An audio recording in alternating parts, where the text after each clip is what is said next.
Kasus dugaan korupsi impor gula yang menyeret mantan Menteri Perdagangan Tom Lembong pada 2015 silam masih terus didalami oleh Kejaksaan Agung RI, termasuk mengenai aliran dana yang kemungkinan dinikmati oleh Tom Lembong. Adapun dugaan korupsi ini disinyalir merugikan negara hingga 400 miliar rupiah. Kepala Pusat Penerangan Hukum Kejagung, Harley Siregar, dalam keterangan pada Rabu 30 Oktober di Jakarta mengatakan, pihaknya masih meminta keterangan dari berbagai pihak, termasuk dari 8 perusahaan yang diduga menerima keuntungan. Dalam kesempatan yang sama, Harley mengatakan Kejagung sudah memeriksa Tom Lembong sebanyak 3 kali sejak tahun 2023. Kemudian pada pemeriksaan ketiga pada Selasa 29 Oktober, Tom ditetapkan sebagai tersangka. Selain Tom, Kejagung juga menetapkan Direktur Pengembangan Bisnis PT Perusahaan Perdagangan Indonesia atau PT PPI bernama Charles Sitorus sebagai tersangka. Harley berujar, Kejagung membuka kemungkinan penetapan tersangka tambahan. Namun terkait hal tersebut, Kejagung membutuhkan keterangan saksi dan bukti tambahan.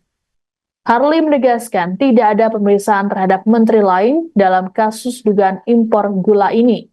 Pasalnya, kasus ini terjadi ketika Tom menjabat sebagai Menteri Perdagangan pada 2015 silam.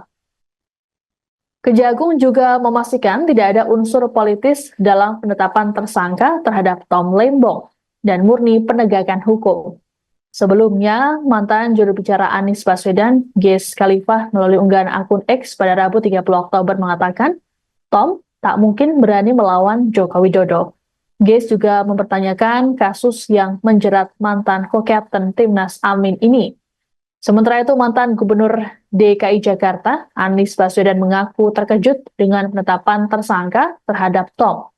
Sebagai sahabat yang sudah mengenal selama 20 tahun, Anies menyebut Tom bukanlah orang yang suka neko-neko.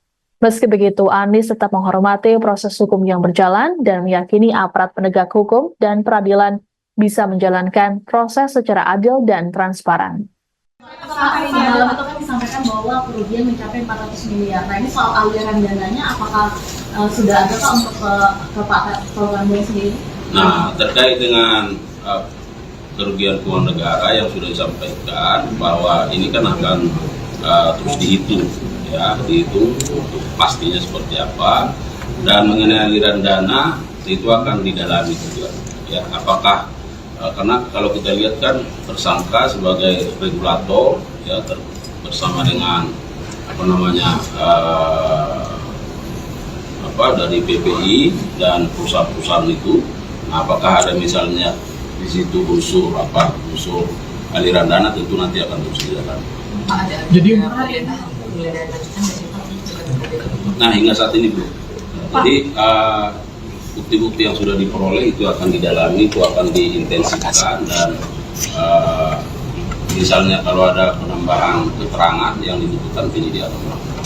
Jadi untuk fee atau keuntungan yang didapat sama Tom Lembong ini berapa? Ya, nanti itu sangat tergantung dari keterangan-keterangan ya yang akan dilakukan. Itu yang saya sebutkan tadi dari beberapa pihak, misalnya dari 8 perusahaan itu, ya kan dia mendapat keuntungan. Nah, apakah misalnya ada aliran dana terhadap siapa saja? Nah, itu nanti sangat tergantung dengan keterangan yang akan berkembang. Pak, dikatakan ada pas itu Gula itu kan mengalami kekurangan Pak, dan itu pas rakor, dan pas rakor itu katanya dihadiri juga oleh Menko Perekonomian. Apakah nanti Menko Perekonomian juga dipanggil sebagai saksi atau gimana Pak? Nah, nanti itu terkait dengan kebutuhan penyidikan. Ya, kita lihat penyidik yang memahami apa menjadi kebutuhannya. Pak, dalam pemeriksaan itu penyidik menanyakan nggak sih Pak ke Lembong terkait dengan aliran dana ke kampanye untuk kampanye gitu? Ya, itu sangat terkait dengan kebutuhan penyidikan. Ya, saya kira terkait dengan substansi. Ya, kita lihat bagaimana perkembangan. Oke. Ini kan baru ada pada Selasa sore tuh bergabung beredar namanya Zahro Pecah. Nah, aslinya seperti apa dari beredarnya? Nah, kemarin itu penyidik ingin memastikan apakah memang masih ada sesuatu yang tertinggal di situ. Itu yang mau dipastikan. Dan kemarin kita tanya, ya tidak ada lagi yang tertinggal tadi, teruskan berkembang. Kita lihat. Ya. Soal aliran dana yang di kasus impor gula ini, apakah Kejagung bakal pasti bakal menelusuri aliran dana itu.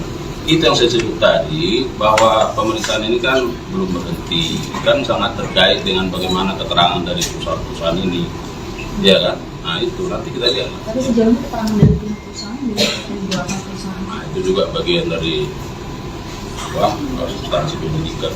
Pak, Oke. Apa benar Pak, Pak Tommy 5 kali manggil itu Pak dari pemeriksaan identitas proses satu tahun ini?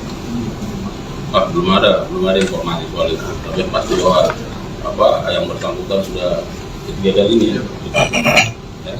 Download Tribun X sekarang, menghadirkan lokal menjadi Indonesia.